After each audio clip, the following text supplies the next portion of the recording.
Il y a une complexité chez nous. Elle a toujours été présente, mais là, je pense qu'elle est exacerbée. Elle est exacerbée par, je suis maman, je fais des courses, par le prix de la nourriture déjà. Le vivre simplement là-bas, ça devient compliqué. Avec le Covid, j'ai l'impression qu'il y a beaucoup de sociétés, de petites PME, de personnes qui étaient en indépendant qui ont fermé, puis fermé boutique. Il y a un bassin d'emploi qui peut être très riche et peut être développé différemment. J'ai l'impression qu'on nous laisse depuis plus de 30 ans, voire 40 ans, voire depuis la départementalisation.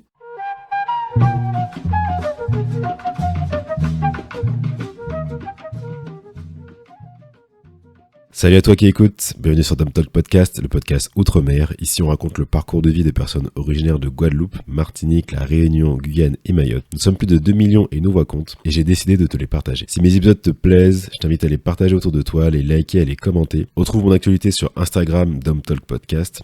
Je te laisse avec l'épisode du jour. Bonjour chers auditeurs et auditrices, aujourd'hui je reçois à mon micro Catherine Moza-Saulnier qui nous vient de la Guadeloupe. Alors Catherine, tu as 53 ans, tu veux nous parler de ton roman Transport de cases à Prescottville. Comment vas-tu Catherine ? Ça va bien, bonjour à tous. Je suis très heureuse d'être là aujourd'hui et de partager avec vous mon expérience, mon histoire aussi, et puis mon roman Transport de cases à Prescottville. Super, ça fait plaisir. Alors on va en parler. Avant de parler du livre, on va parler un peu de toi. D'accord. Pour mieux apprendre à te connaître. Donc j'ai un petit quiz à te proposer. Dis-moi, est-ce que tu préfères les acras de morue ou le boudin ? Les deux. Les deux. Je suis gourmande, moi. Je suis gourmande, les deux. Ok, bon, ouais, très bien. T'es plutôt courbouillon de poisson ou colombo de poulet ? Non, mais tu veux me tuer, Nicolas. Moi, j'aime les deux. Il faut faire un choix. Tu peux pas répondre les deux. Ce sont des repas de chez nous. Alors, sincèrement, je préfère le courbouillon de poisson parce que ma maman le cuisinait très bien, parce que c'est facile à faire, parce que j'ai un petit garçon, enfin, j'ai un grand garçon maintenant qui aime bien. Et que, bon, ben, on aime bien aussi le... On préfère le poisson que la viande. Hein. On est des îles, on préfère le poisson que la viande. Ok, très bien. Et t'es plutôt plage ou rivière ? Je préfère la plage. Ah, je préfère la mer. Ah, ça, oui. Pourtant, chez nous, il y a de très belles rivières, la rivière aux écrevisses, etc., etc. Mais je préfère la plage. Ah, j'aime la mer. Ça, c'est très compliqué quand on habite la métropole, l'Hexagone, de ne pas être près de la mer, surtout quand on est sur l'Île-de-France et en banlieue parisienne. D'être loin de la mer, moi, ça, c'est quelque chose c'est compliqué. Hein. Ouais, ça te manque ? Ah, beaucoup. Est-ce que parfois tu vas en Normandie ou dans le sud pour te voir sur la côte ? On y va souvent, la Bretagne, oui, beaucoup. Mais en même temps, je dis toujours à mon mari ou à mon fils, c'est pas la mer comme chez moi. Et oui, forcément. Il se moque un peu de moi, mais c'est pas la mer comme chez moi. Non, je suis désolée, la mer de chez moi est une mer particulière, belle, envoûtante, chaude déjà aussi, surtout. Donc voilà. Non, mais je comprends tout à fait. Enfin, c'est vrai que moi, quand j'ai fait mes études à La Rochelle et que je voyais la mer un peu beige, j'étais là, mais c'est quoi votre truc là ? Parce que bon, après, je juge pas, mais c'est vrai que c'est pas du tout la même chose, c'est pas comparable. Et, ouais. Quand tu vois les gros galets, alors que nous c'est des plages de sable fin, c'est pas la même chose. Bon, après. Moi, je me rappelle, mon mari m'avait amené à Dieppe, il m'a dit c'est formidable. J'ai dit ouais, mais bon. Oui, il était tellement heureux, donc j'ai été dans l'élan avec lui. Mais quand il a vu nos plages pour la première fois, il m'a fait bon, d'accord, il y a une grosse différence quand même. Quand je dis Guadeloupe, c'est quoi les premiers mots qui te viennent à l'esprit ? Soleil, nature, courbouillon de poisson. Okay, oui. Et mes parents, mes grands-parents, beaucoup de souvenirs d'enfance. Les cousines, les oncles, les tantes, les réunions de famille, les tablés énormes, les agapes, beaucoup de solidarité, beaucoup de fraternité. Moi, j'avoue que j'ai grandi dans une grande famille. Hein. Alors, ma mère avait 3 enfants, d'accord, mais elle avait des frères qui avaient eux-mêmes des enfants, donc j'ai eu beaucoup de cousins, cousines. Donc, on était toujours très liés. Les dimanches, c'est pas comme sur l'Hexagone, on est obligé de téléphoner pour savoir si tu es là, est-ce que je peux passer chez toi, etc. Ça n'a rien à voir aux Antilles. Aux Antilles, on débarque, il y a toujours un gâteau de prêt le dimanche après-midi. Voilà, donc j'ai grandi quand même avec. Et ça, c'est quelque chose qui m'a beaucoup manqué sur la métropole. Ok, je comprends. Parce que du coup, t'as de la famille ici ou pas? Alors, oui, il me reste que mon oncle, qui est venu ici en 1962, enfin un petit peu avant. En fait, il est parti il avait été mobilisé pour la guerre d'Algérie, et en fin de compte, il est resté. Il avait déjà ici son amoureuse qu'il a épousée, ma tante. Ils ont eu 2 grandes filles, elles sont adultes maintenant, ce sont mes cousines germaines.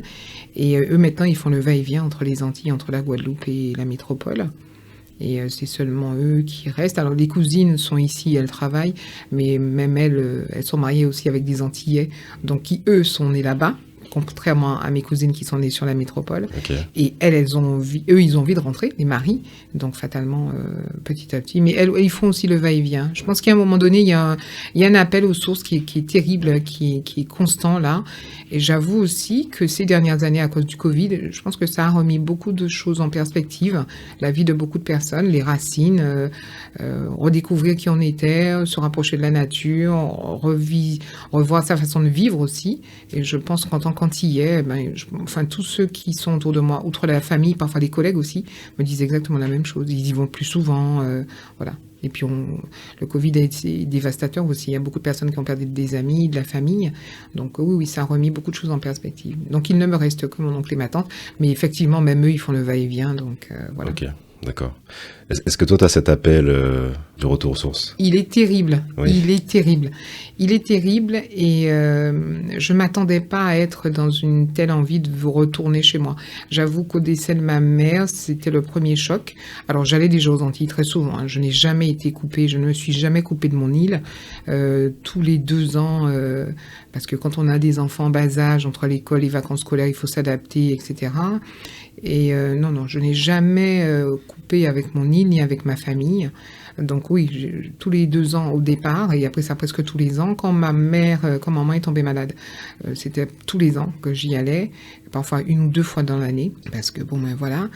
Et après son décès, ça a été beaucoup plus évident. Et puis mon fils aussi a grandi, donc je dis pas qu'il n'a pas besoin de moi, mais bon, voilà, il y a cette possibilité aussi de partir en vacances scolaires, qui est beaucoup plus intéressante aussi maintenant, partir toute seule, voilà.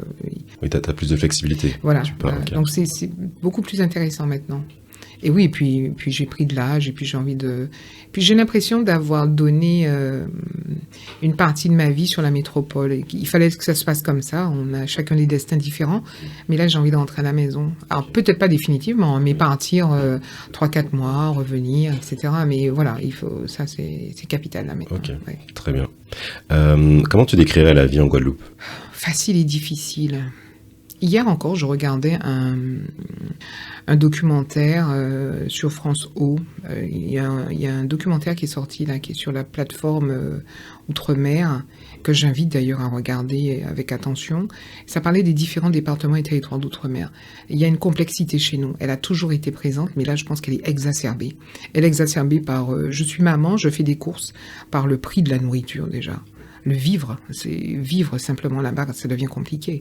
Avec le Covid, j'ai l'impression qu'il y a beaucoup de sociétés, de petites PME, de personnes qui étaient en indépendant qui ont fermé boutique.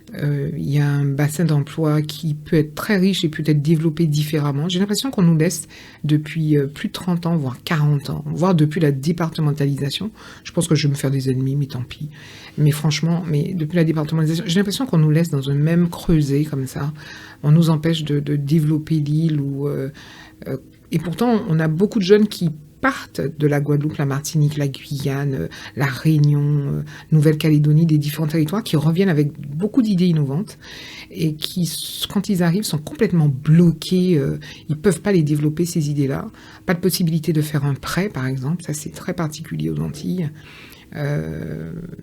Et je trouve ça dommage, rageant. Donc facile, difficile sur ce plan travail économique, oui. Mais facile dans le sens où si on a un coup de blues, comme disait Aznavour, la misère est quand même beaucoup plus agréable au soleil.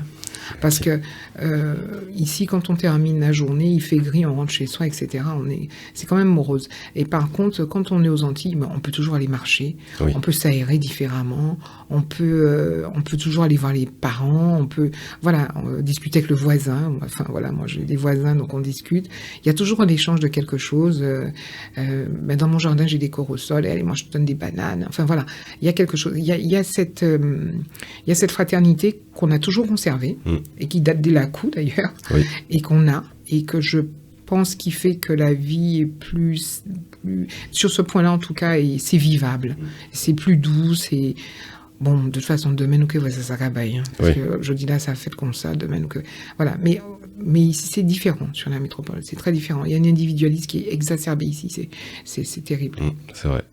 C'est vrai que je me faisais la réflexion avec ma copine, c'est que quand on est en Martinique par exemple, en fait c'est que tu as accès à des loisirs gratuits. Par exemple si tu vas à la plage, c'est gratuit, si tu veux faire une randonnée c'est gratuit, la rivière aussi, alors que en tout cas sur Paris notamment, dès que tu veux sortir, faut payer quoi. Par exemple, tu vas aller au cinéma, au restaurant, surtout par exemple si en hiver tu vas pas aller dans un parc puisque il fait froid, tu vois. Donc t'es obligé de faire des activités en intérieur, et même après tu peux faire par exemple des petites soirées entre potes, mais il faut quand même ramener quelque chose à manger. Enfin, je sais pas. Et puis même à 10 dans un appart de 15-20 mètres carrés, puisqu'on sait qu'à Paris c'est des petits appartements. C'est pas la même. Après, voilà. Mais c'est vrai que c'est un des avantages, effectivement, de nos territoires. C'est quoi tes meilleurs souvenirs de la Guadeloupe? Mes meilleurs souvenirs de la Guadeloupe? Oh là. Mes meilleurs souvenirs de la Guadeloupe, j'aime beaucoup le carnaval. Et pourtant, je n'ai jamais défilé de ma vie. Ah oui? Mais non. Jamais. Comment c'est possible? Dans aucun groupe. Parce que ma mère n'aimait pas ça, donc elle nous empêchait de faire. Elle n'aimait pas. Moi, j'étais au lycée Jainville-Riache à Basse-Terre, donc il y a le fameux défilé du lycée Jainville-Riache du lundi gras le matin, et j'y allais pas parce que ma mère me disait non mais ça va pas, non voilà. Mais j'aime beaucoup le carnaval pour cette ambiance festive, mais j'aime beaucoup le carnaval chez nous pour la créativité. Et j'aime énormément les groupes à peau, parce que ça fait danser quelque chose ça va chercher très très loin quand on écoute. Et ce qui est particulier, et je sais que ils vont se moquer de moi, mais j'aime beaucoup en fait voir les groupes à peau au départ quand ils défilent, déjà c'est magnifique, mais quand ils sont en stand-by, ils attendent tous de partir. Je sais pas, c'est une sorte de vague flottante, et c'est quelque chose que je décris dans mon roman d'ailleurs, mais on entend les tambours, on entend, je sais pas, il y a quelque chose de très magique là, et j'aime énormément ça. Mais chez Akio, chez Voukoum, chez Massaclé aussi, c'est la maman, j'ai l'impression qu'ils dansent dans la rue, mais une sorte de vague, on sait pas si on part, et puis tout d'un coup ça démarre, et voilà. J'allais te demander si t'es proche de ta culture, mais je pense qu'on le sent. Ah oui, beaucoup. Parce que du coup, là, quand on s'est appelé, tu m'as parlé un peu de ton parcours. Tu m'as dit que t'es parti à l'âge de 30 ans en Hexagone. Oui. Pourquoi t'as dû partir? Parce que t'as vécu, t'es né, t'as grandi en Guadeloupe et t'es parti à l'âge de 30 ans pour l'Hexagone. Pourquoi t'as dû partir? Parce que je trouvais pas à travailler. Ouais, j'avais fait du droit immobilier, c'était ma formation initiale au CNAM, au Conservatoire national des arts et métiers, en cours du soir. Et j'avais trouvé divers petits contrats. Alors, c'est bien le cas de le dire, il faut insister sur divers petits contrats. Et certains d'entre eux j'avais pas été payée du tout. Je suis rentrée un jour à la maison et j'ai dit à mes parents, c'est bon, moi je pars pour la métropole. En fait, c'est comme si moi je vais freiner le moment de partir. Je m'étais dit, on va essayer, on va tenter un maximum de choses. Et si vraiment on se retrouve pas, il faudra qu'on se décide à y aller.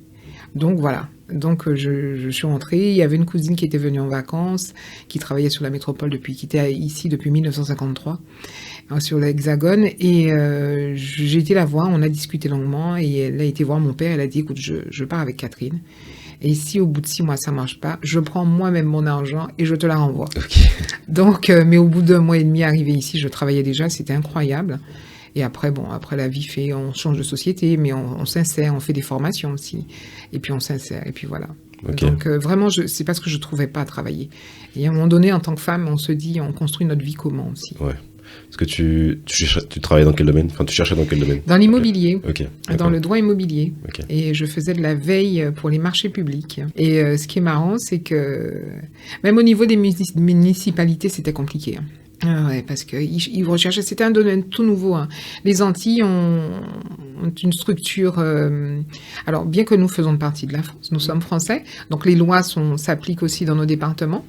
Mais au niveau de tout ce qui était urbaniste, etc., c'est à partir des années, fin des années 60, début des années, milieu des années 70, je dirais que juridiquement, les choses ont commencé vraiment à s'implanter, que ce soit pour une personne qui avait une maison individuelle ou pour quelqu'un qui souhaitait rénover sa case, on va dire ça comme ça. Et sur le plan juridique, de façon, pour les marchés publics, pour tout ça, etc., oui, ça commençait tout juste. Et certaines municipalités n'étaient pas forcément au fait. Hein. C'est Mounamela, donc tu as le marché. Oui, genre, okay, on s'arrangeait comme ça. Quoi. Okay. Et ça, tu coupes pas. Ah Comme non, ça, si on me pose des trucs. Mais c'est vrai, c'était comme ça, je l'avoue. J'espère en tout cas qu'aujourd'hui que non. Et enfin, je pense que toujours. Mais enfin, c'est le mieux disant normalement dans un marché public. Hein. Mais voilà, c'était compliqué. Donc, je me suis retrouvée avec beaucoup de PME en BTP qui venaient vers moi pour me demander de faire de la veille pour eux, mais qui ne payaient pas. Pour eux, c'était un vulgaire service. Et c'était quelque chose qui pourrait être développé. Hein. Il y a des sociétés, en tout cas sur l'Hexagone, qui font de la veille marché public pour plein de sociétés et dans plein de domaines. Donc l'idée était bonne. Mais bon, ça n'a pas suivi. Donc, ils signaient des contrats, ils ne me payaient pas. Donc, moi, à la longue, je me suis dit, c'est bon, c'est pas possible. C'est pas possible, on peut pas avancer. D'accord. Comment tu l'as vécu, c'était arrivé en Hexagone? Bien, très très bien. Moi, j'étais contente parce que je me suis dit, je suis de nature plutôt optimiste, hein. Pessimiste parfois, désespérée tout le temps. Nous sommes des femmes, hein. Je suis une femme. Hein. Mais je suis de nature plutôt optimiste. Je me dis que ça ira et il faut avancer. Quand je suis arrivée, je me suis dit, Catherine, écoutez, là, tout est à faire, vas-y, fonce. Et si c'est pas le don, tu trouves pas à travailler dans le domaine où tu as appris, c'est pas grave. Tu as une capacité d'adaptation. Une fois, j'avais dit à un de mes responsables qui me prenait un peu de haut, on va pas parler de racisme tout de suite, mais qui me prenait un peu de haut, et je lui ai dit, il m'avait carrément lancé, de toutes les façons, on peut vite vous briser. Ah oui, non, mais moi j'ai tout vu. Attends. On peut vite vous briser. Si, j'ai eu ça aussi. Et je lui avais répondu, ça va être compliqué, parce que j'ai fait 8000 km pour travailler. Ouais, ça va être compliqué. Ouais. Il m'avait regardé de façon ahurie. Il croyait que j'étais née en métropole. Ouais. Et après, je pense qu'il s'est renseigné. Et je lui ai dit simplement ça. Et je lui ai dit, non, j'ai fait 8000 km. Ça va être compliqué. J'ai traversé un océan, monsieur. Je lui avais dit 8000 km. Mais ça, c'est quelque chose que souvent je me répète, en tout cas que je dis à mes amis, c'est que quelque chose qu'il faut pas oublier, c'est que on a quitté notre terre, nos familles. Donc déjà ça, c'est déjà, je veux pas faire le frimeur ou quoi, mais c'est déjà un gros challenge qu'on a relevé. Tout à fait. Parce que, enfin, par exemple, si on prend quelqu'un qui vit à Bordeaux, qui vient faire ses études à Paris, lui il prend le train en 2 heures, il est chez lui, ça coûte 80-100 €, il peut rentrer une fois par mois, voire plus. Ouais. Nous, bon déjà, quand on voit par exemple les prix actuels des billets d'avion, c'est très compliqué, voire impossible. On a même si voilà, on est français, on parle français, on a été à l'école, il y a quand même une adaptation à avoir, parce que c'est un style de vie, un mode de vie totalement différent. Et ça, soit ça te forge, soit pour certains c'est plus compliqué parce qu'il y en a qui le vivent mal. Mais en général, tu te dis, mes parents se sont saignés pour me payer les études, etc.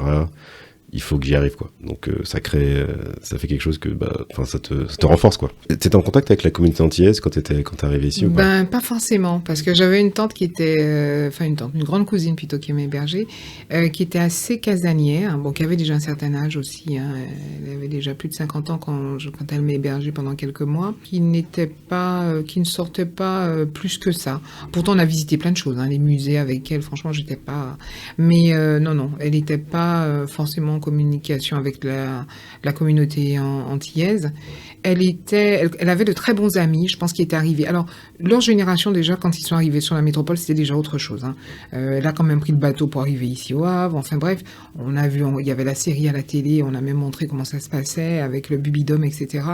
Donc, c'était déjà autre chose. Il y a bien cette solidarité, elle connaissait du monde, mais il y avait plus... je pense que certains avaient déjà fait le choix de retourner sur les Antilles, dans leur département, etc., d'origine.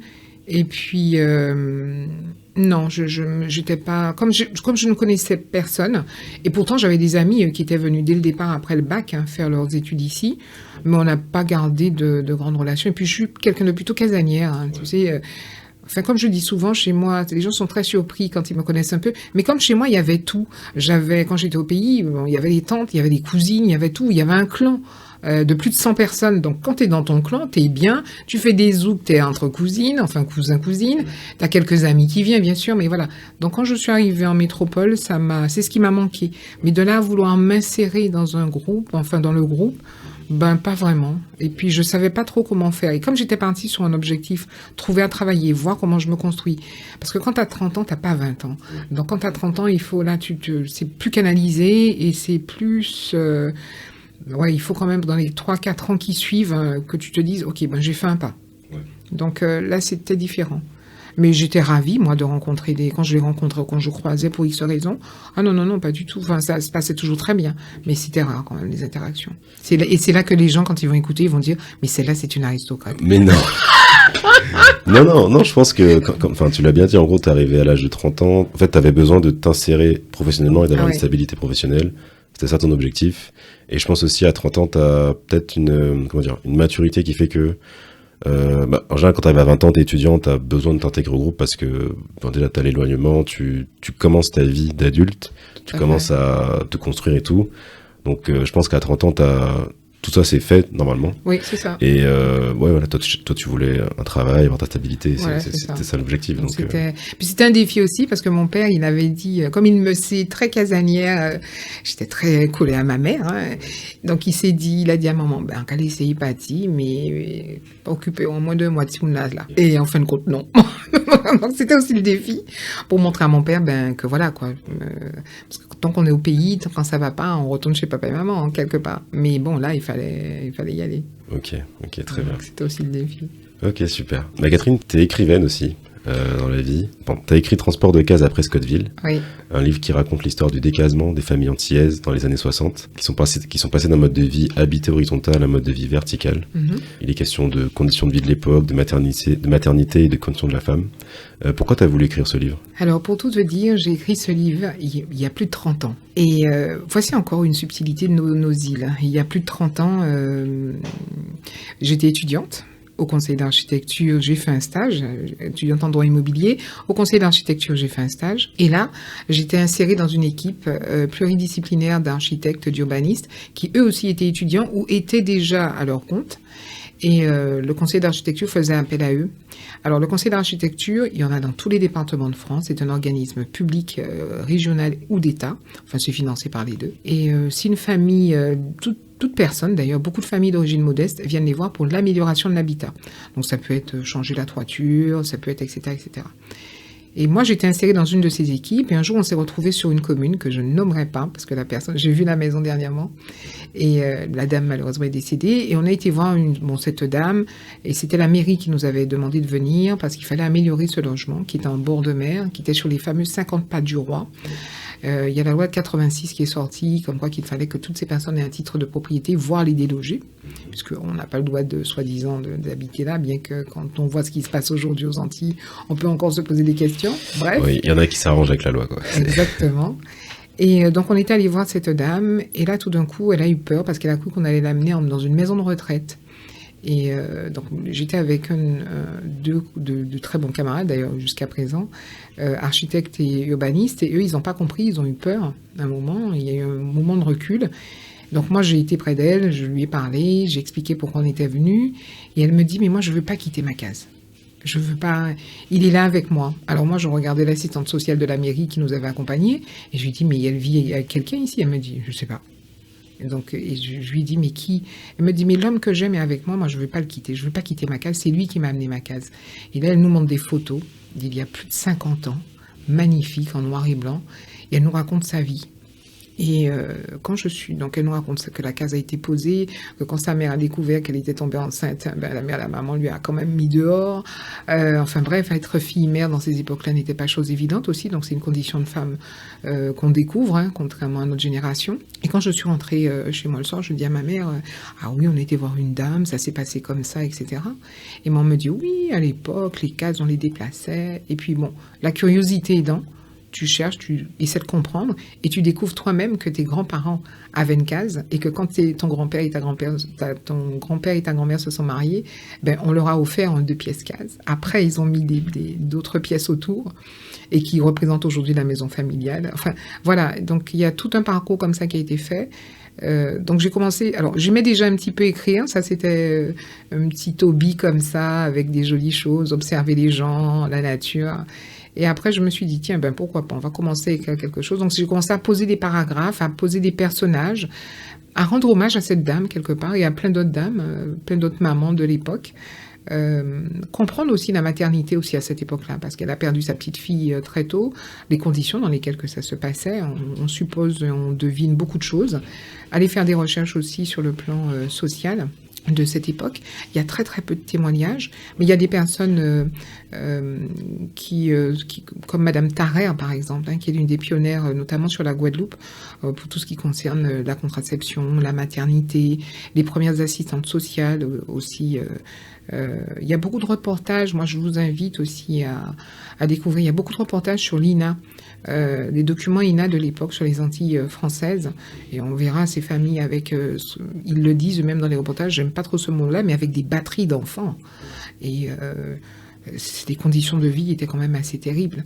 Donc voilà, donc l'histoire en tout cas, le socle de l'histoire est parti de là, et Transport de cases, c'est écrit comme ça au fil des mois, c'est un hobby, je sortais d'écho, je sortais de bustage, et j'écrivais, et cette dame a été un petit peu le moteur, en tout cas son histoire. Quel message tu souhaites transmettre avec ce livre ? On a notre place dans la grande histoire, que nous faisons partie de cette grande histoire. Parce que justement, en faisant des recherches pour écrire Transport de cases à Presqu'Hauteville, ce qu'on appelle la rénovation urbaine de Pointe-à-Pitre, elle a commencé en 1959, elle s'est arrêtée en 1980, 81, 82.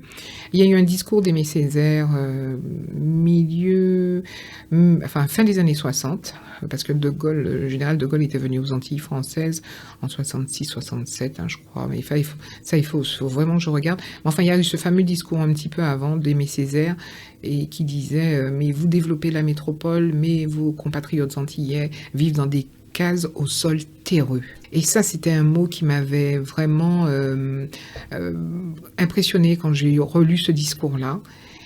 Et je me suis dit, en fait, tout est marqué. Et en fait, on a notre place dans la grande histoire.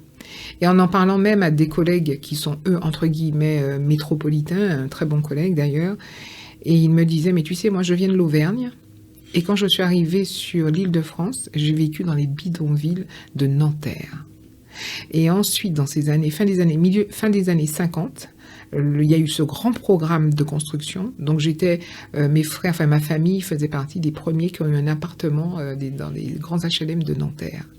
Donc en fin de compte, cette rénovation urbaine, elle n'est pas que sur la métropole, elle est aussi sur les départements d'outre-mer. Et puis après, ce que j'ai voulu aussi dans le roman, c'est parler c'est prendre une famille, en tout cas, et voir sa transition, sa mutation aussi, sur le plan social, sur le plan du tempérament. Comment ces personnes aussi aux Antilles ont vécu ça. Parce que autant c'était évident sur la métropole, quand j'écoute certains témoignages de personnes qui ont vécu ici et qui ont quitté ces bidonvilles, autant sur les Antilles, c'était pas évident. Parce qu'en fait, on partait de la campagne avec son mode d'habiter, on l'amenait en ville avec soi. On vivait dans un lacou, donc on était encore entre nous, en solidarité, en fraternité. Oui, mais c'est la fille d'un tel, c'est le frère d'un tel. Enfin, je suis là, les enfants, ils jouent, mais il y a toujours quelqu'un qui veille sur eux. On était encore dans cette fraternité. J'ai eu l'occasion, lors de mes différentes rencontres littéraires, de discuter avec Marc Jallet, qui est venu, enfin voilà, et on en a parlé pas mal, et qui me disait, parce que lui a été mandaté pour la rénovation urbaine de Pointe-à-Pitre, où il y avait dans tout le Memorial Act, tout ça, là, toute cette zone-là, au niveau de l'ancienne usine d'Arboussier à Pointe-à-Pitre, et il me disait, quand on a... donc il avait mis en place une équipe pluridisciplinaire pour arriver à ce projet-là, et donc il y avait des sociologues aussi, il y avait des assistantes sociales, il y avait... et beaucoup de personnes qui vivaient encore dans ces cours au niveau de l'usine d'Arboussier, on dira fin des années 70, début des années 80, ces personnes-là ont dit, oui, ok, on est d'accord, on suit le truc. On détruit notre case, ou on la récupère, on la ramène à la campagne, ça aussi. Et on va dans ces immeubles, mais alors je vais être avec les mêmes voisins. Mais c'était pas prévu comme ça. Parce qu'en fin de compte, c'est en fonction du nombre de personnes qu'on attribue à les logements. Donc c'est vrai que, voilà, il y a eu une sorte de déracinement. Chez nous, c'est très particulier, cette transition-là. Ce mode d'habiter horizontal vers ce mode d'habiter vertical, c'est très particulier. Ouais. Parce que j'ai fait quelques recherches sur le Lacou justement, oui. Et alors de ce que j'ai compris, tu me dis si je me trompe, mais en fait du coup les cases étaient regroupées en fait autour d'une cour en fait, souvent autour d'arbres fruitiers, notamment du fruit à pain, et en fait chaque famille, en fait il y a un système d'entraide et de solidarité. Les familles surveillaient les enfants les uns des autres. Oui. Ils s'entraidaient au niveau pour la nourriture, etc. Et donc du coup, ce que j'imagine, passer de ce mode de vie là où en fait ils vivent en petite communauté en fait, à un système où ils sont dans des HLM, dans des appartements séparés et pas forcément dans le même immeuble en plus, ça brise ça. Est-ce que tu as eu des témoignages, de personnes, comment ils l'ont vécu, cette transition? Ça a été un traumatisme ou s'ils sont adaptés? Alors, tu sais, moi je suis née en 1970. Ça y est, tout le monde sait mon âge. Je suis née en 1970 et pour tout te dire, mes parents ont été les premiers à être... alors, mes parents n'ont pas vécu dans des cases véritablement. Donc, j'ai vécu à Pointe-à-Pitre. Enfin, je suis née à Pointe-à-Pitre. Et on habitait le Rézé. Donc, les souvenirs les plus lointains que peuvent avoir un adulte sur son enfance, mais sa petite enfance, il y a quelques flashs comme ça. Et on était au Rézé. Et pas loin de l'aéroport. D'ailleurs, on entendait les avions. C'était assez marrant, ça. Figure-toi que... des témoignages, il y avait une dame dans l'immeuble, je me rappellerai toujours de ça. Il y avait une dame dans mon immeuble, quand elle était à la cour Montbruno, elle avait un lolo, une sorte de petite boutique. Et quand on lui a donné l'appartement dans l'immeuble, donc mes parents, voilà, j'avais 7-8 ans, je me rappelle très bien, elle a remis son lolo dans son appartement. Ok. Et en fait, elle devait être au 2e ou 3e étage, elle a refusé le logement, elle a pris un logement au rez-de-chaussée, et en fait, sa véranda, c'était voilà. Donc après, il y a eu tout un truc. C'est légal, c'est illégal. Ouais, mais en même temps, je pense que ça a perduré pendant encore 2 ans, quand elle était arrivée dans ce logement, pour la simple et bonne raison qu'ils se sont très vite rendus compte que s'ils coupaient, il y avait quelque chose qui cassait. Parce que ce qu'il faut aussi savoir, c'est que quand on est dans la cour, la cour, c'est vraiment la cour, comme la cour Loison, ce que je décris dans le livre. Mais voilà, c'est vraiment la cour avec les maisons. Et en général, c'était autour d'un arbre fruitier. Et en général, près de l'arbre fruitier, la mairie mettait des espaces sanitaires, comme à l'Oricisque, par exemple, les cours de l'Oricisque, ou un robinet, parce qu'il fallait de l'eau, donc un robinet. Et donc, je pense que cette dame avait un lolo, comme ça, à la cour Montbruno. Donc, les gens pouvaient faire crédit aussi pour acheter à manger. Parce que ne pas oublier que toutes ces personnes qui vivaient dans les cases, ils n'avaient pas de contrat fixe de travail. C'était à la quinzaine pour certains ouvriers qui étaient encore chez Darboussier, etc. Donc, c'était assez compliqué. Et cette dame, moi, ça m'avait marqué beaucoup. Et ce même témoignage, sans rien demander à personne, m'a été redonné par quelqu'un que j'ai rencontré lors d'une rencontre littéraire. Okay. Et qui m'a dit, et cette dame-là, dès qu'on lui a, à un moment donné, la mairie de Pointe-à-Pitre lui a sommé de fermer sa boutique, c'était illégal, et cette dame-là, quelques temps après, elle est décédée.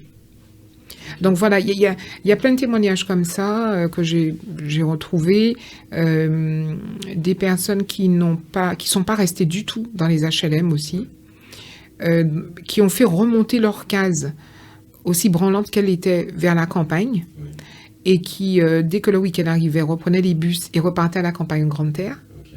Donc c'était assez incroyable. Des personnes...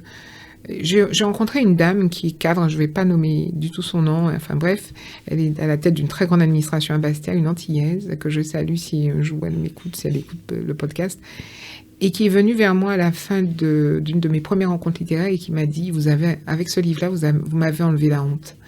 Et j'avais pas compris tout de suite. Et j'ai parlé un petit moment avec elle. Elle me dit oui, parce que à l'époque, quand ma mère nous disait, c'est quand on allait chercher du travail à Pointe-à-Pitre, ne dites surtout pas que vous venez de la cour. Ah oui. Ne Ok. dites surtout pas que vous venez de la cour, vous ne serez pas embauché. Parce qu'en fait, ça représentait des gens qui ne pouvaient pas se laver, qui n'étaient pas propres. Ok, je vois. Voilà, donc ne redites surtout pas que vous venez de la cour. Ok, donc il y avait quand même une certaine discrimination un peu. C'est Oui, il y quand avait une tu- très oui. très grosse discrimination. C'est ok. C'est un peu comme, on va dire, Paris laisse la province, quoi. C'est un peu. Voilà, Ouais, je vois. tout à Ok, fait, d'accord. tout à fait. Et elle m'expliquait, cette dame, que toutes les personnes de sa génération de la cour, ben, ils ont tous réussi. Ils ont tous réussi. Alors, ils sont tous fonctionnaires, soit territoriales, soit des fonctionnaires d'État, puisque bon, il faut dire ce qu'il est. À cette époque-là, c'était ça. Ou ils sont instituteurs. Il y a 4 médecins. Il y avait une fierté quand elle m'expliquait les choses. Elle égrenait comme ça voilà, un tel est devenu médecin, un tel qu'on connaît est devenu un homme politique aussi, voilà, ou un sportif, voilà, et j'étais assez surpris. Et toutes ces personnes, en fait, qui sont connues, sont des personnes qui viennent des Lacous. Donc je me dis que notre histoire, elle a une place, mais très importante dans la grande histoire. Elle fait ce que nous sommes aujourd'hui. Et ce que je voulais aussi dire, c'est que quand je faisais notamment ma rencontre littéraire à Basse-Terre, il y avait beaucoup de jeunes dans cette rencontre, mais qui ne savaient même pas que ça existait. Oui, bah, j'avoue qu'avant que tu m'en parles, moi non plus, je ne savais pas. Je sais que mes parents aussi, tu sais, ils ont grandi dans des petites cases et tout comme ça, mais le système de Lacou, en tout cas, l'histoire sur l'urbanisation, en fait, qui a, détruit ces habitats-là et qui a transformé l'habitat des Antillais, c'est une histoire qu'on nous apprend pas. Hein. Enfin, en tout cas, c'est ça. j'ai pas du tout. C'est ça. Et puis, il ne faut pas oublier non plus que nous sommes un monde d'oralité, hein, sur les Antilles françaises, hein. Enfin les Antilles en général, les départements d'outre-mer en général. Hein. Ouais. Nous sommes, c'est de l'oralité, et que cette oralité, il faut quand même la mettre sur papier ou en film ou en documentaire. J'ai eu l'occasion, avec la sortie du livre, de participer à l'émission Moon Bocaz avec Marvel. Et ce jour-là, sur son plateau, il y avait beaucoup de personnes. Et tout ce qu'elle disait, c'était des puits de souvenirs de leur enfance, comment on vivait. Il y a une dame qui était présente, qui était assez âgée, et qui a vécu sur l'île de Marie-Galante. Et elle m'expliquait qu'ils vivaient ils montaient sur l'île de Marie-Galante à la quinzaine avec son père, qui était coupeur de canne. Et ils vivaient en fait dans des cases à golettes. Donc vraiment des riens, quoi. C'est quoi des cases à golettes? Alors les cases à golettes, c'est des cases avec des bouts de bois qu'on entrelace, enfin des tiges très fines qu'on entrelace comme ça. Et on peut mettre de la boue, exactement comme on voit dans certains documentaires sur l'Afrique. Et ça aussi, c'est... D'ailleurs, il y a je crois que c'est... je me rappelle plus. Il y a une rénovation qui a été faite, et maintenant, je crois que c'est la maison... c'est une maison départementale ou communale, en tout cas, qui se trouve à Grand-Bourg de Marie-Galante. Et toute la première façade est faite comme si c'était une case de golettes. Ok. Donc c'est... Voilà, on est dans le patrimoine. Il faut en parler. Et puis comme ça, savoir d'où on vient nous permet aussi d'avancer. Tout à fait, c'est sûr. Parce que du coup, t'as dit que cette histoire, elle s'est un peu perdue parce que notre culture est très orale. Est-ce que tu penses aussi que, en tout cas, les gens qui ont grandi dans le Lacou, il y avait une certaine honte, du coup, ils ont gardé ça pour eux, et c'est pas une histoire qu'ils racontaient forcément. Oui, ça c'est vrai, tu as entièrement raison. Mais c'est pareil pour le bibidome. Hein. Oui. Il y en a beaucoup aussi qui sont arrivés en France. Beaucoup d'Antillais sont arrivés grâce au bibidome sur la métropole. On n'en parle pas parce que c'est une époque qui était compliquée. Pareil aussi pour le Lacou. On n'en parle pas parce que... Mais je pense que cette honte-là, c'est nous, notre génération, qui doit maintenant dire, non, il n'y a pas de honte à être pauvre, à être modeste, à dénigrer ou à oublier d'où l'on vient. Je suis sortie de là, donc je suis capable d'aller jusque-là. Et ça permettra, je pense, à notre génération qui ont d'autres choses à affronter, à se dire, mais ils sont sortis de plus loin que nous, nos parents. Donc on est capable d'aller encore plus loin qu'eux. Donc, et ça serait toutes nos fiertés, enfin, qu'on ait nos parents aux Antilles. Donc ça serait une grande fierté. Donc non, je pense pas qu'il faut avoir honte de ce qu'on est. Hein. Il y a beaucoup de personnes très célèbres aujourd'hui qui n'étaient des riens. Hein. Au départ de l'interview, on parlait d'Aznavour, voilà. Il disait qu'il était pauvre, il n'avait rien. Ils ont traversé presque toute l'Europe pour arriver en France avec sa famille. Voilà, il savait jouer du piano, ça l'a sauvé. Et pourtant, on sait quel homme qu'il est devenu. Donc, mais il n'y a pas que lui, hein, parce qu'on a dit Aznavour au départ, mais voilà, il y a plein d'autres. Non, je pense qu'il ne faut pas avoir honte de ce qu'on est. Bon, au contraire, le défi est là. à dire, ben voilà. Et puis je pense que si nos parents avaient eu déjà plus de moyens, à cette époque-là, ils auraient fait mieux. Mais je trouve que c'est déjà pas mal. C'est déjà pas mal. Mais déjà le fait d'être arrivé aux Antilles et sortir de la cale du bateau était déjà un véritable défi. Donc après, nous, là, on est vernis. Hein, il faut que je dise les choses. Hein. Oui, on a toutes les opportunités devant nous et c'est Ben juste à nous de voilà, les saisir et de les faire il y a des fructifier. fois, tous les films sur l'esclavage, tout ce que j'ai déjà lu, il y a Amistad dernièrement qui est encore repassé à la télé. Enfin, on se rend compte qu'on est sorti loin quand même. Hein. C'est les plus forts qui sont arrivés aux Antilles. Hein, il faut pas se leurrer non plus. Hein. Donc toute la descendance qu'il y a derrière, on a une marge hein, et on peut encore aller plus loin. Alors il y aura toujours des obstacles, ça c'est sûr, mais bon, il faut continuer quoi. Quand tu m'as contacté par mail, tu m'as dit que ce roman, tu l'avais écrit il y a 26 ans. Oui. Pourquoi ça t'a pris autant de temps pour le sortir? Alors tu sais, quand tu es jeune et que tu écris un roman, tu penses que tu peux le sortir tout de suite et que ça va être d'une évidence. Mais tu es dans un ridicule avec toi-même. C'est avec l'âge, tu te dis, mais quand j'y pense, je dis, Catherine, t'étais vraiment bête. Mais bon, après, il y a 26 ans, Faut je pas l'ai dire ça, écrit. faut pas dire ça. Bah, c'est Pas quand dire- même. Non, Mais tu es dans une illusion, tu te dis, ouais, tu vas claquer des doigts, ça va le faire. Il y a une réalité qu'il y a aux Antilles qu'il n'y avait pas. Il n'y avait pas de maison d'édition aux Antilles à l'époque. Maintenant, il y en a. C'est très différent. Donc, on peut proposer, on peut avancer. Maintenant, on peut sortir son livre, on peut s'auto-éditer. Ce qu'on ne pouvait pas faire à l'époque, ou si on le faisait, c'était des sommes mirobolantes et sur quelle structure, sur quelle forme. Ça peut sembler, je vais passer vraiment pour le dinosaure, mais à mon époque, quand j'ai écrit le livre, il n'y avait pas Internet. Il n'y avait pas Internet. Donc, ça aussi, c'est très différent. Aujourd'hui, on a 1001 possibilités de faire lire en écrit, de le présenter, de voir si ça va se matcher ou pas aussi, de se présenter à des concours littéraires, même si on est aux Antilles, ou même si, encore mieux si on est sur la métropole, bien sûr.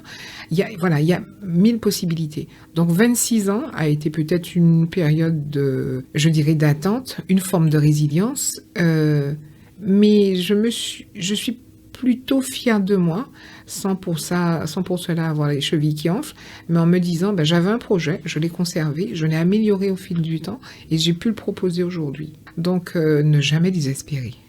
Ça, c'est clair. Non, mais franchement, ne jamais désespérer, parce que... Et maintenant, quand je me rends compte de tout ce qui arrive, de toutes les portes qui s'ouvrent, sans parfois que je fasse quelque chose, parce que le livre, il est sorti, parce que ça plaît, parce que ça touche aussi beaucoup de personnes, je me dis, écoute, t'avais raison de garder espoir, puisque c'est quand même pas mal, et d'avancer au fond.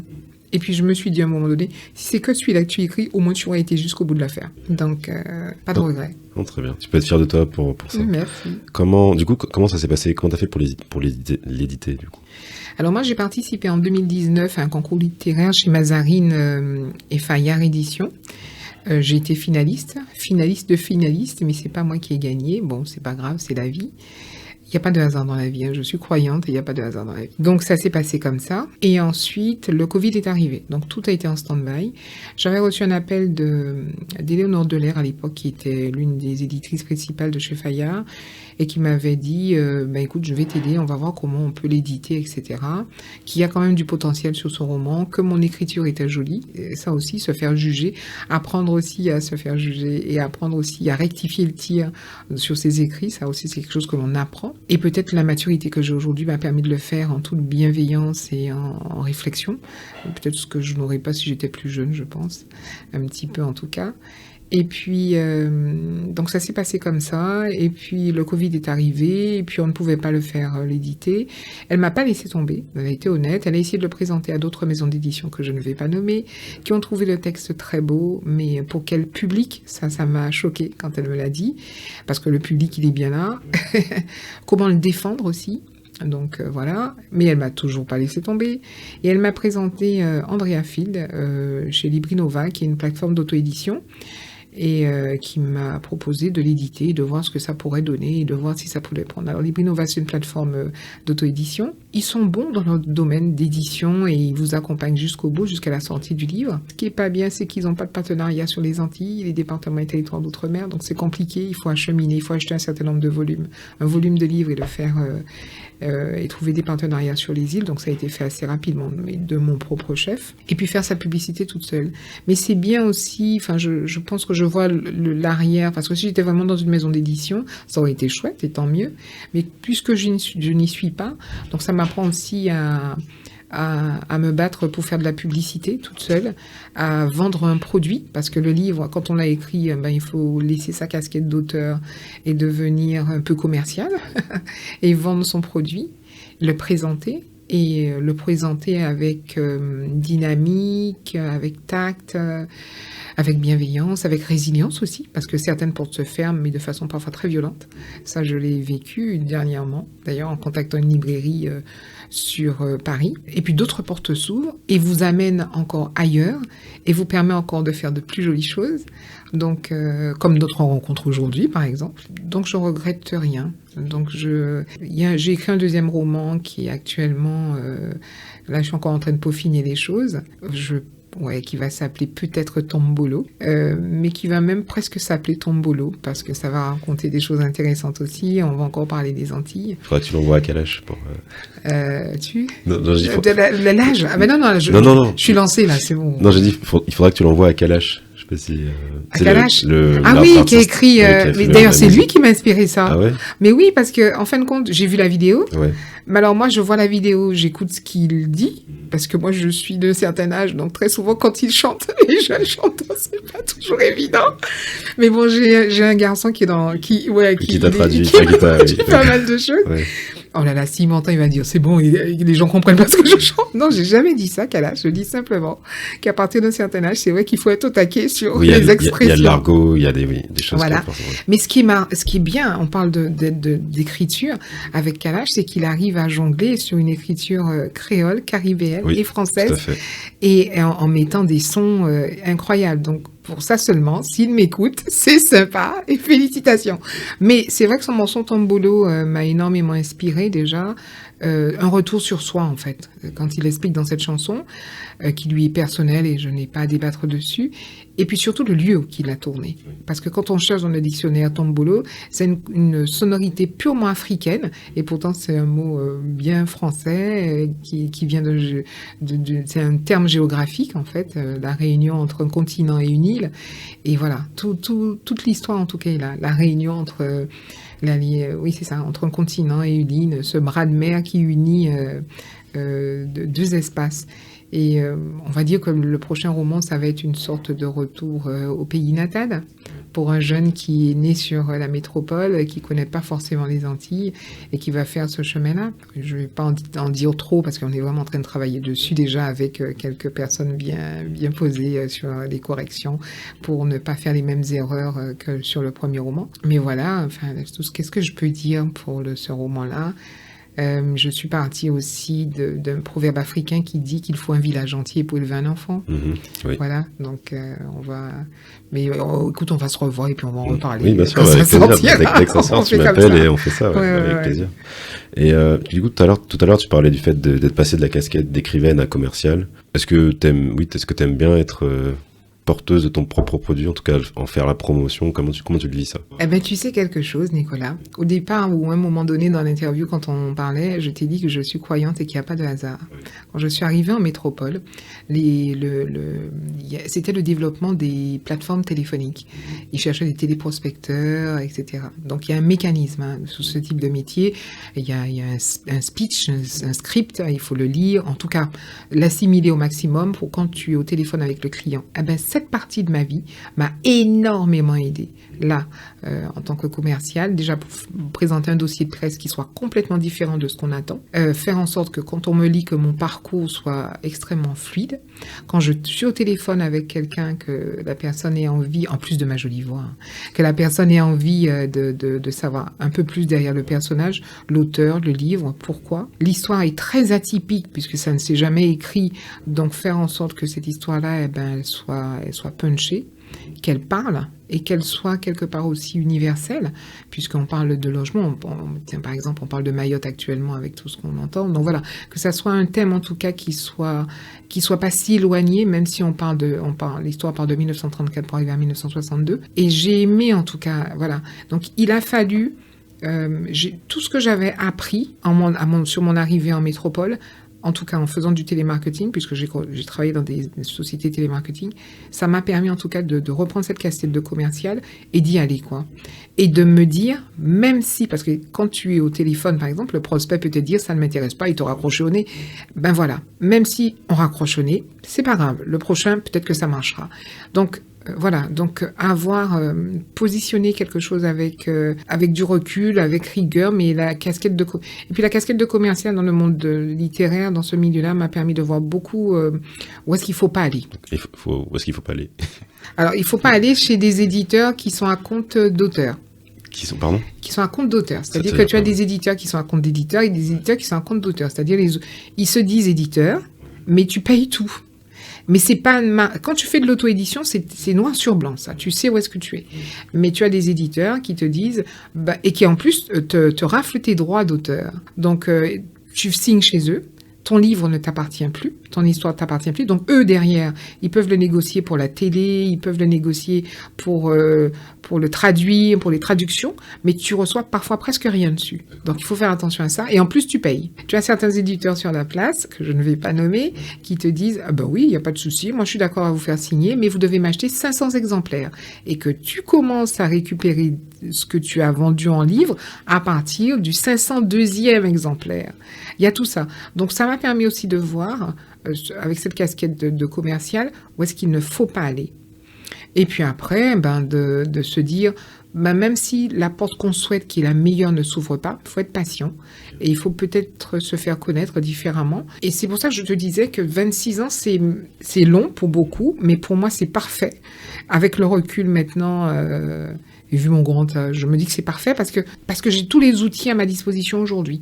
Internet est quand même un outil, quand on sait bien l'utiliser correctement, est un outil on peut se faire connaître et avancer tranquillement. Les retours c'est beaucoup plus simple. Accessible. Plus accessible. Mon fils a 16 ans et il me dit, il faut qu'on fasse un TikTok. Donc, en vrai, go, hein. Voilà, c'est une plateforme qui est très virale et je pense que ton livre, tu peux toucher beaucoup de monde avec ça. Voilà, c'est ça. Donc, vu qu'on fasse une présentation en 10 minutes, il faut que ça soit carré, il faut que tu parles à la caméra, enfin voilà. Et puis les jeunes, ils ont, comme toi, mon fils, tout ça. Donc voilà, je me dis que maintenant, il y a beaucoup plus de possibilités. Donc 26 ans, après tout, c'est pas... En fait, ça a été Moi, je t'ai posé la question pour en savoir plus, mais je pense que c'était ta temporalité à toi. Parce que je pense que t'as eu ta vie, etc. Et je pense que peut-être tu manquais peut-être de confiance ou de connaissance à l'époque. Oui. Et du coup, il a fallu que tu te construises pour assumer ce projet et te dire, je me lance. Et c'est aussi quelque part s'exposer, tu vois, parce que tu t'exposes à la critique, tu t'exposes tu donnes beaucoup de toi dans un livre. Même si tu racontes tu te bases sur la vie de famille antillaise, mais c'est toi qui portes ce projet-là, donc il faut aussi vouloir s'exposer, tu vois. Donc, tout à fait. Parce que tu peux avoir aussi des critiques sur l'aspect historique, est-ce que c'est vrai, c'est pas vrai. Enfin, moi je connais pas, mais on sait que dès que tu fais des choses, les gens ils vont critiquer, tu vois, ils vont titiller. Oui. Donc il y a tout ça aussi, tu vois. Et puis même toi, te sentir confiante pour te dire, en fait, oui, je peux écrire un livre aussi, tu vois. Donc, ok. Et c'est vrai, la partie historique, beaucoup de personnes lors de certaines rencontres, on me pose pas mal de questions. Et ma sœur me disait l'autre fois, Sylvie, ma petite sœur que je vais saluer d'ailleurs, et qui me disait, elle était dans le public, elle me disait, ils sont bluffés, parce que comme tu arrives à répondre au tac au tac, donc ils sont... Et c'est vrai, ça me permet de faire tout ça, d'avancer. Ok. Du coup, ton livre, il est disponible où, là, si on veut l'acheter? Alors, si vous voulez l'acheter, mon livre est disponible à la Fnac, sur commande, précommande. Mais ça, je vais parler d'un petit truc après, c'est pas grave. Mais à la Fnac, Amazon et sur 200 points de librairie sur toute la France. Donc, il faut passer commande en disant simplement le nom du livre et vous l'avez dans les 3-4 jours après. Ok, super. Il est disponible dans les territoires en Martinique, Guadeloupe, Guyane? Alors, en Guadeloupe, oui. Martinique, bientôt. Guyane, pas encore. L'île de la Réunion, pas encore. Et c'est pour ça que je disais que Librinova, malheureusement, n'a pas certains partenariats avec quelques librairies sur les territoires et départements d'outre-mer, même sur des petits volumes. Alors, ce qui me fait rire avec Librinova, ils vont m'en vouloir, mais bon, ils ont des partenariats avec une librairie au Japon. Ok. Et je me suis rendu compte qu'en me connectant sur cette librairie, qu'il y avait des commentaires. Mais non, sérieux? Oui. Il y avait peut-être une ou deux personnes qui ont dû acheter le livre. Oui, c'est vrai que... Et qui ont bien aimé. Donc, qui ont laissé un petit commentaire. Ouais. C'est très sympa. Ouais. En japonais, il a fallu que j'en traduise quand même, parce que je ne comprenais pas. Je sais pas lire le japonais. Parce que du coup, ils le traduisent en japonais là-bas, du coup. Pas du tout, Non. il est en français, ce livre. Voilà, donc je suppose qu'il y a des Français ou des Japonais qui savent dire. Ou tu sais, bon, il y a des maisons francophones un peu partout, donc tu vois. Et je me dis, mais il n'y a pas de partenariat sur mon département. Au départ, j'ai un petit peu haussé le ton avec eux, hein, parce que je leur ai dit, département français d'outre-mer, il n'y a rien, et vous avez un partenariat avec une librairie au Japon. Mais je connais personne au Japon. Et en même temps, j'ai rigolé, et ma sœur me disait, mais t'inquiète pas, on sait jamais, ça va prendre chez nous, t'inquiète pas. Mais c'est bon, t'as déjà un pied au Japon.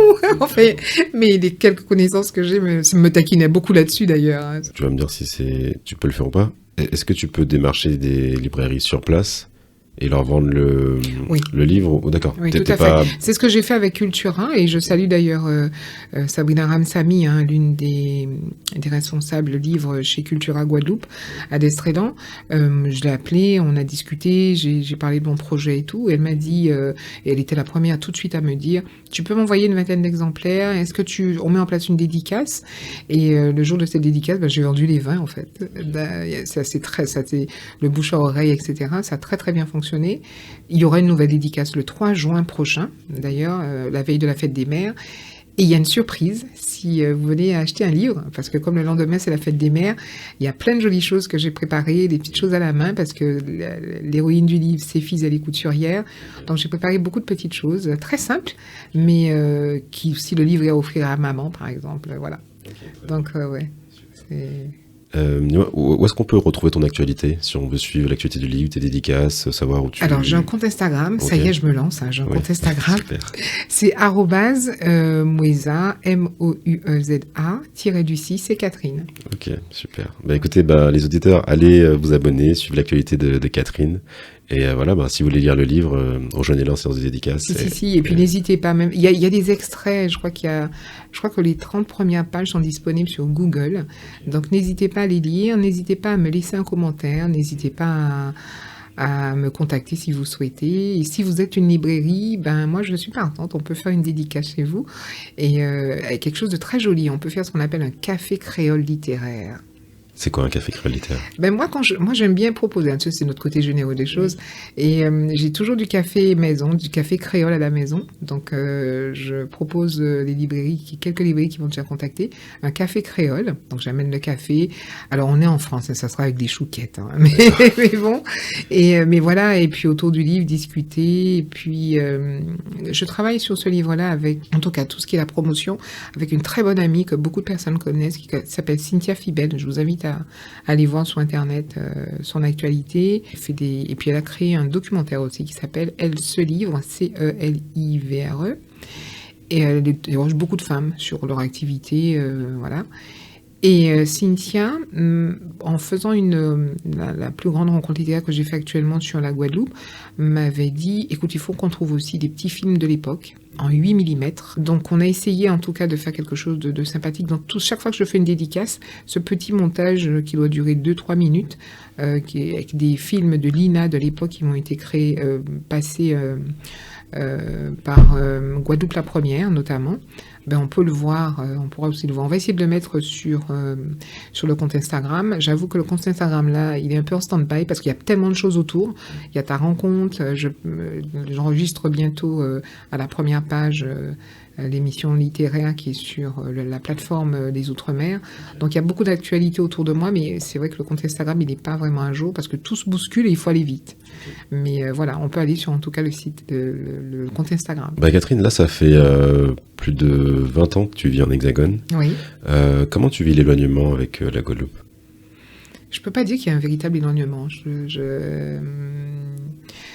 Je peux pas dire ça parce que hier ou avant-hier, j'ai mangé des ignames. Ok. Donc, je peux pas dire. En tout cas, l'éloignement physique, en tout cas. Physique, c'est compliqué. Enfin, peut-être parce que j'ai un certain âge aujourd'hui, c'est plus compliqué qu'au départ. C'est plus compliqué parce que j'ai envie de rentrer. Mais le gros déclic même, ça a été le décès de ma mère.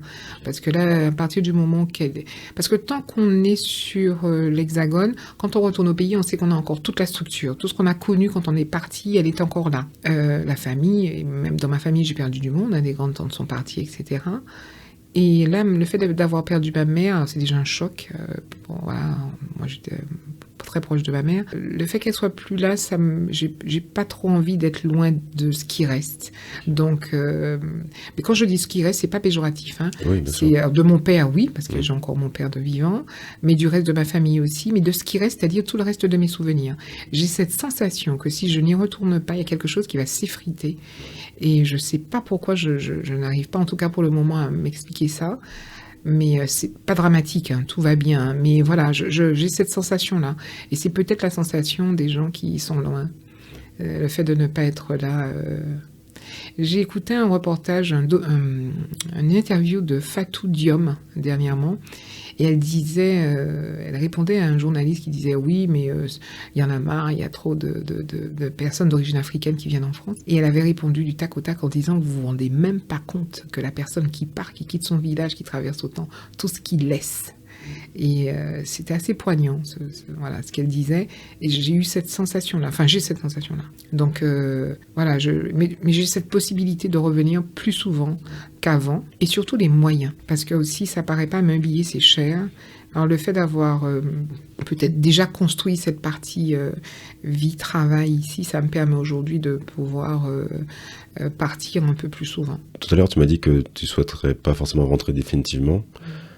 Plutôt du 3-4 mois. Quand est-ce que tu penses pouvoir faire ça ? Je commence déjà à le faire. Tu commences déjà à le faire, ok. Je commence déjà à le faire. Alors, pas sur un temps aussi, dans 3-4 mois, mais par exemple, rien que cette année, rien qu'avec le livre, d'ailleurs, je suis partie, par exemple, je repars à la fin du mois de mai, là, ça me fait déjà ma 3e fois que je repars, et je repartirai peut-être en décembre. On repart déjà pendant les grandes vacances. Je repartirai peut-être en décembre, passer Noël un petit peu avec mon père, notamment. Si j'ai assez de sous, bon, voilà comment ça s'organise. Mais voilà, je pars déjà beaucoup plus souvent. Ça, c'est déjà quelque chose d'acté et de possible. Et puis, bon, on va attendre encore. Et puis, moi, je croyais que la loi retraite n'allait pas passer. Non, je rigole. Mais voilà, mais à la retraite aussi, c'est quelque chose que j'envisage de façon, oui, plus pérenne. Et puis, même dans 1 ou 2 ans... Alors, ne pas laisser tomber mon boulot, puisque je travaille dans une administration, mais voir comment les livres, enfin, continuer à écrire, voir si ce que j'écris plaît toujours, et avoir cette possibilité de m'échapper un peu de l'Île-de-France, de l'Hexagone pendant 2-3 mois, aller écrire au pays aussi, dans un univers qui me plaît et qui serait plus près aussi des recherches que j'ai envie de faire quand j'écris, notamment au niveau des archives départementales. Ouais. Mais, Est-ce que tu as plus de facilité à écrire quand tu es en Guadeloupe que quand tu es en Île-de-France ? En termes d'inspiration, tu vois, tu es peut-être dans un environnement qui t'aide plus ou peu importe. Au-delà de juste l'accès en termes de ressources. Je peux écrire n'importe où. Okay. Je peux écrire n'importe où, je peux écrire n'importe où. Dès que je suis près des gens que j'aime, après moi j'écris.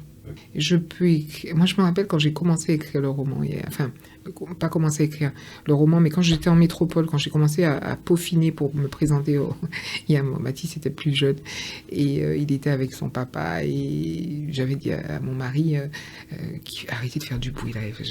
J'essayais de me concentrer sur quelque chose qui j'avais mis en action quelques jours avant et je vois Mathis qui passe parce qu'il allait dans la cuisine, j'étais dans la salle à manger et tout doucement je lui ai dit mais pourquoi tu vas petit pas? Il m'a dit parce que papa a dit que tu écris. Il lui-même parlait très doucement. Je lui ai dit mais et puis après je l'ai vu recourir dans la chambre avec le gâteau qu'il avait pris et puis je l'entends qui dit à son père non mais maman a dit qu'on pouvait faire du bruit hein. Donc non, moi je peux écrire dès que j'ai des gens que j'aime autour de moi, enfin ça va, je suis pas s'il faut m'isoler, il y aura toujours de l'espace quelque part pour m'isoler, pour pouvoir me concentrer sur quelque chose, voilà, sur une modulation à avoir, un rythme à prendre, etc. Mais je peux écrire là-bas, je peux écrire ici. D'accord, ok, très bien.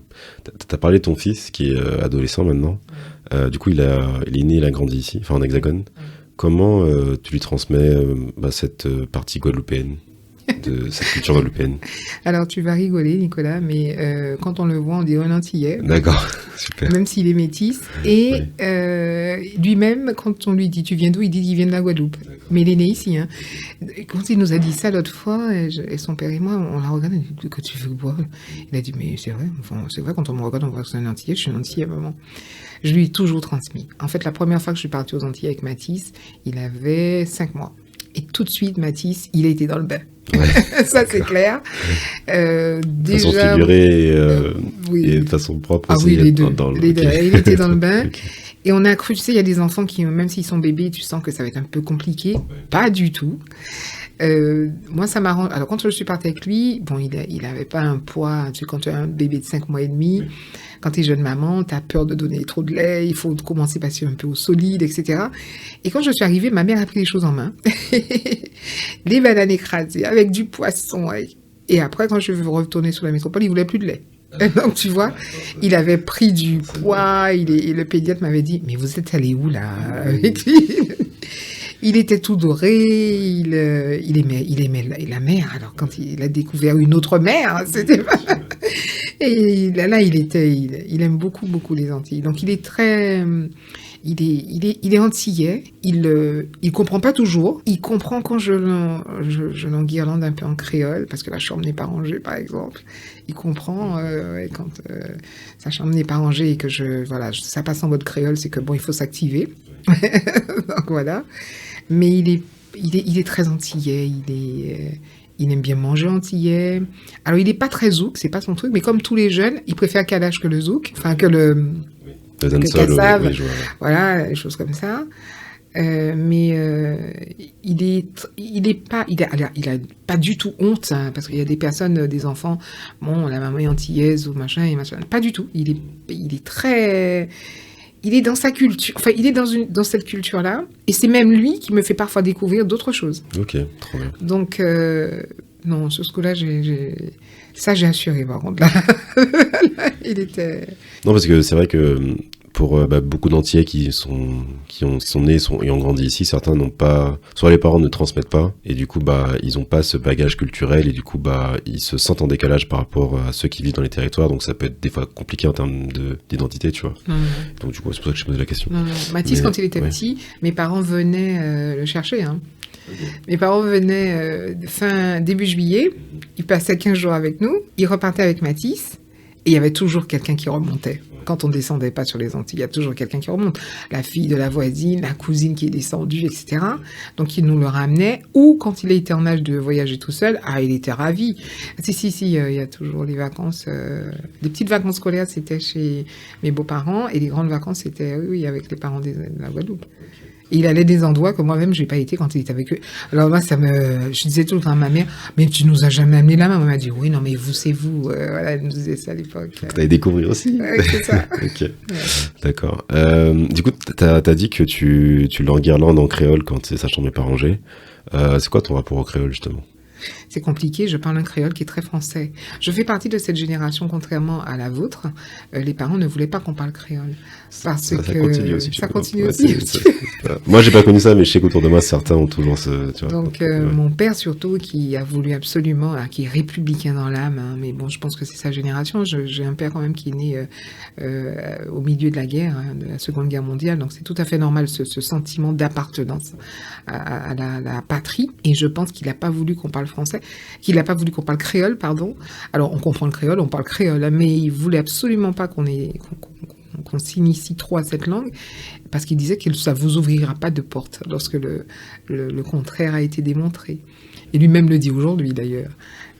Quand on a, par exemple, Madame Telchid, qui est décédée dernièrement, qui était l'une des pionnières à mettre une formation en créole dans certains collèges, notamment le collège de Capesterre, et qui a permis à beaucoup d'enfants, qui sont devenus maintenant des profs d'université pour certains, à mieux appréhender aussi les choses.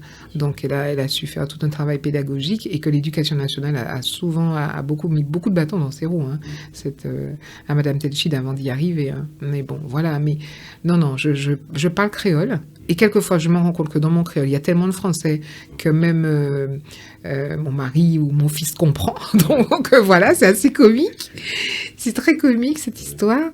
Mais voilà, quoi. Je peux pas dire que je... Mais en même temps, j'aime bien entendre parler créole. Mais alors, je te dis, le vrai créole, tu sais, quand tu vas au marché, tu entends parler créole...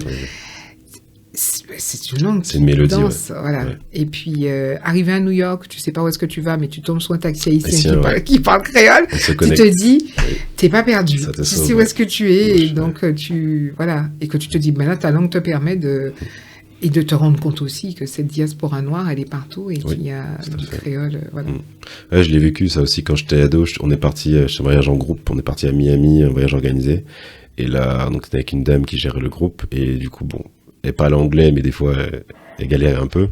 Du coup, on avait un taxi haïtien, enfin, un chauffeur de bus, et du coup, il lui a parlé en créole et ils se sont compris. Du coup, elle était bien contente qu'il soit haïtien, je pense, parce que voilà. Ça a aidé.